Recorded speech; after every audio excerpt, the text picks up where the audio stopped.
Information received. Internet connection established.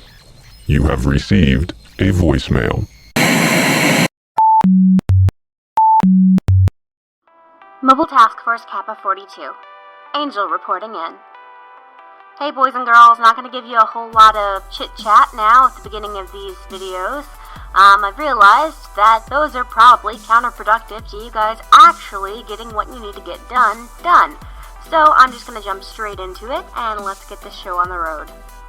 Item SCP-2065.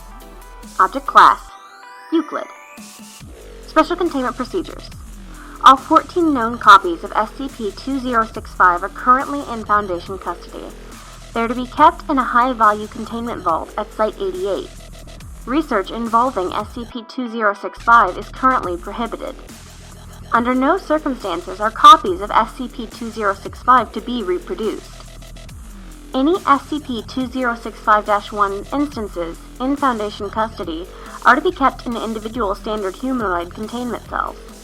Under no circumstances are any SCP-2065-1 instances to be allowed to progress to Stage 3 of SCP-2065's effects. Any SCP-2065-1 instance that fails to maintain its daily caloric intake for any reason is to be reported to the SCP-2065 Project Director. Any SCP-2065-1 instances that are found to be suffering from second or third phase SCP-2065 effects and are not part of a current test are to be immediately terminated. This termination should include incineration of all remains associated with SCP-2065-1 instances. Description: SCP-2065 is a book titled Eat Whatever You Want and Still Lose Weight by Christian Paulman. If an individual reads any portion of pages 9 through 23 of SCP-2065, that individual will be converted into an SCP-2065-1 instance. The remainder of SCP-2065's contents is superficially similar to those bad diet books. When followed, the advice leads to little to no weight loss, and has been observed to lead to an increase in weight. SCP-2065-1 instances undergo 3 distinct phases of SCP-2065's effect. The first phase of SCP-2065's effect creates an additional requirement of approximately 4,600 calories to maintain the weight of an SCP-2065-1 instance. If this additional caloric requirement is maintained, the SCP-2065-1 instance will suffer from no further anomalous effects. Caloric intake related to this anomalous increase has no effect on the SCP-2065-1 instance outside of maintaining their current weight. The volume of caloric intake and measurements of defecation have shown that the additional mass does not continue through SCP-2065-1's instance digestive system. Despite attempts at observation, the destination of this additional mass has not been determined.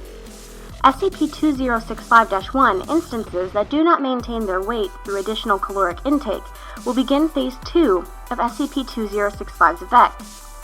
Weight loss associated with SCP-2065 appears to initially target the fat stores of the individual SCP-2065-1 instance.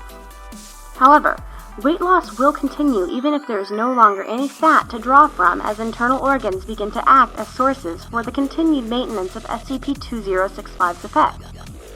The epidermis of an SCP-2065-1 instance and most organs contained in the head of an instance remain immune to this effect. During this phase, SCP-2065-1 instances will lose mobility and suffer from expected problems associated with the loss of organs as those organs are consumed. Instances suffering from the second stage effects will not expire regardless of organ loss, though termination via damage to the brain has proven partially successful. Pain medication has only proven partially effective in comforting individuals in this phase, likely due to the degeneration of the majority of organs associated with blood flow. Once internal structure associated with SCP-2065-1's instance has been consumed, the instance will enter into the third phase of SCP-2065's effect. The remaining skin will become, through means which are not currently understood, capable of independent motion. This motion includes an ability to stand, sit, and jump. In addition, organs located in the skull, including any remaining bone, will become capable of a significantly more elasticity than that of an unaffected individual. SCP-2065-1 instances in the third phase or effect are generally hostile to living individuals. The provision of daily nutrition approximate to the instance's previous activity levels and accounting for an additional 14,000 calories has proven sufficient to reduce aggression levels to a manageable point.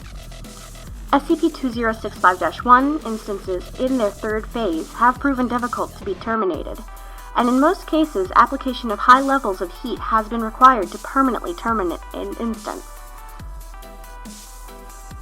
Alright, there you have it, boys and girls. Like I said, straight to the point. Well, I've been instructed that I need to get back to, giving you guys actual, usable, valid information by my teammates. So you can expect to hear from me, I guess, in about approximately 7 days. But until then, stay safe, stay alert, and your body's perfect the way that it is.